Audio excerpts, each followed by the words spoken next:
AP పోలీసులపై high court చాలా serious అయినట్టు తెలుస్తుంది. ఇక మీ తమాషాలు ఆపండి, చాలా ఆపండి. అక్రమ నిబంధనలపై ఎప్పుడు ఫుటేజ్ అడిగినా కుంటి సాకులు చెప్తున్నారు. మనం చూసాం ఇంతకుముందే ఎవరైతే వైఎస్ఆర్సీపీ సోషల్ మీడియా వాళ్ళు అక్రమంగా అరెస్ట్ చేయడంలో, దాంతో వాళ్ళు ఒక తారీఖున అరెస్ట్ చేస్తే ఇంకో తారీఖున 3-4 డేస్ గ్యాప్ ఇచ్చిన తర్వాత కోర్టులో సబ్మిట్ చేయడం, ఇదంతా చిత్రహింసలు పెట్టడము సోషల్ మీడియా సభ్యులు. సో దీనంతా సీసీ ఫుటేజ్ వాళ్ళని ఎప్పుడు అరెస్ట్ చేస్తారు, మీరు ఎప్పుడు వాళ్ళని స్టేషన్ బెయిల్ ఇచ్చి విడుదల చేస్తారు, అదంతా సీసీ ఫుటేజ్ సబ్మిట్ చేయమని హైకోర్టు తీర్పు ఇవ్వడం కూడా మనం చూసాము. కానీ దాన్ని ఇప్పుడు ఆ సీసీ ఫుటేజ్ని సబ్మిట్ చేయలేక తెలిసిపోతుంది కాబట్టి వీళ్ళు చేసిన తప్పులో కుంటి సాకులు చెప్తున్నట్టు తెలుస్తుంది పోలీసులు. సో మీకు దీంతో పోలీసులని పైన సీరియస్ అయినట్టు తెలుస్తుంది. ఇంకా మీ తమాషాలు ఆపండి చాలు, అక్రమ నిబంధనలపై ఎప్పుడు ఫుటేజ్ అడిగినా కుంటి సాకులు చెప్తున్నారు. కోర్టు అడగగానే సీరియస్గా ఫుటేజ్ మాయమైపోయిందని, అంటే ఫుటేజ్ మాయమైపోయిందని చెప్తున్నారు. ఇలాంటి వాటికి ఫుల్ స్టాప్ పెట్టాల్సిన సమయం ఆసన్నమైంది. ఈ విషయంలో పోలీసులకు గట్టి సందేశం పంపుతాము. సీసీ ఫుటేజ్ లేదన్న మాచవరం హెచ్ఓపై హైకోర్టు ధర్మాసనం సీరియస్ అయింది. రాష్ట్రంలో పౌరుల అక్రమ నిబంధన విషయంలో పోలీసుల తీరును హైకోర్టు తీవ్రంగా ఆక్షేపించింది. అక్రమ నిబంధనల విషయంలో వాస్తవాలను రూఢి చేసుకునేందుకు ఆయా పోలీస్ స్టేషన్లో ఉన్న సీసీ ఫుటేజ్లను సమర్పించాలని మేము ఎప్పుడు ఆదేశించిన పోలీసులు ఏవో కుంటి సాకులు చెప్తున్నారు. సీసీ ఫుటేజ్ సమర్పించకుండా కోర్టును తప్పుదావ పట్టిస్తుంటే ప్రయత్నించి ఇలాంటి తమాషాలకు పోలీస్ స్టాప్ పెట్టాల్సిన సమయం ఆసన్నమైంది. ఈ విషయంలో పోలీసులకు గట్టి సందేశం పంపుతాం, లేని పక్షంలో ఇలాంటి తమాషాలు కొనసాగుతూనే ఉంటాయని హైకోర్టు ఆగ్రహం వ్యక్తం చేసినట్టు తెలుస్తోంది. సీసీ ఫుటేజ్ని తమ ముందు ఉంచాలంటే ఇచ్చిన ఆదేశాలను అమలు చేయకుండా సీసీటీవీ కాలిపోయిందని, ఫుటేజ్ లేదంటూ అవిటిపిట్ దాఖలు చేసిన పల్నాడు జిల్లా Machavaram police station house officer హెచ్ఓపై హైకోర్టు మండిపడింది.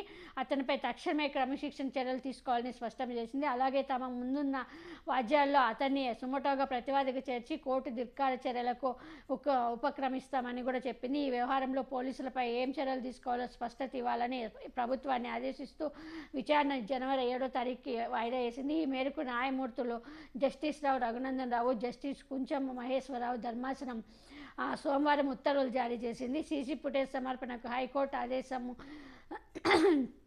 ఇచ్చిన తన సోదరు కటారి గోపిరాజును పోలీసులు అక్రమంగా నిర్బంధించారని, ఆయన కోర్టు ముందు హాజరుపరిచేలా పోలీసులు ఆదేశించాలని కోరుతూ కటారి నాగరాజు హైకోర్టులో పిటిషన్ దాఖలు చేశారు. తన సోదరిని నవంబర్ 3న అక్రమంగా అదుపులోకి తీసుకున్న పోలీసులు 7వ తారీఖున అరెస్ట్ చేశామంటూ అబద్ధం చెప్తున్నారని, ఈ నేపథ్యంలో మాచారం పోలీస్ స్టేషన్లో నవంబర్ 2 నుంచి 8వ తారీఖు వరకు సీసీ ఫుటేజ్ని కోర్టుకు సమర్పించాలని ఆదేశివ్వాలని కూడా ఒక అనుబంధ పిటిషన్ దాఖలు చేశారు. నాగరాజు పిటిషన్పై గతంలో విచారణ జరిపిన జస్టిస్ రఘునందన్ రావు ధర్మాసనం నవంబర్ 2 నుంచి 8వ తారీఖు వరకు సీసీ ఫుటేజ్ని పెన్ డ్రైవ్లో సంబంధిత మేజిస్ట్రేషన్ ముందు ఉంచాలని పోలీసులను ఆదేశించింది. పూర్తి వివరాలతో కౌంటర్ దాఖలు చేయాలని కూడా స్పష్టత చేసింది. కానీ పోలీసులు మాత్రం సీసీ ఫుటేజ్ కాలిపోయింది, ఫుటేజ్ లేదు తాజాగా ఈ సోమవారం వాద్యం మరోసారి దాఖలు చేసింది. ఈ విచారణకు వచ్చింది. ఈ సోమవారం విచారణలో పిటిషన్ దాఖలు చేశారు పోలీసులు. ఈ సందర్భంగా మాచవరం హెచ్ఓ పై దాఖలు చేసిన కౌంటర్ను ధర్మాసనం పరిశీలించింది. తమ పోలీస్ స్టేషన్లో యూపీఎస్తో సహా సీసీటీవీ ఫుటేజ్ మొత్తం కాలిపోయిందని, అందువల్ల ఫుటేజ్ రికార్డు కాలేదని, దీంతో ఫుటేజ్ని కోర్టుకు ముందు ఉంచలేకపోతున్నామని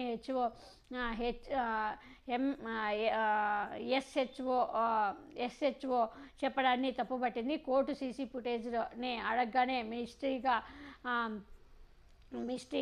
ఆ సీసీటీవీ ఫుటేజ్ కనిపించకుండా పోతుంది, మీరు పోలీసులు చెప్తున్న సింపుల్ వ్యవహారం కాదని, మేము కఠినంగా స్పందించుకుంటే ఈ తమాషా ఆగేలా లేదంటూ ఎస్హెచ్ఓపై శాఖపరమైన క్రమశిక్షణ చర్యలు తీసుకోవాలంటూ కూడా ప్రభుత్వాన్ని ఆదేశించింది.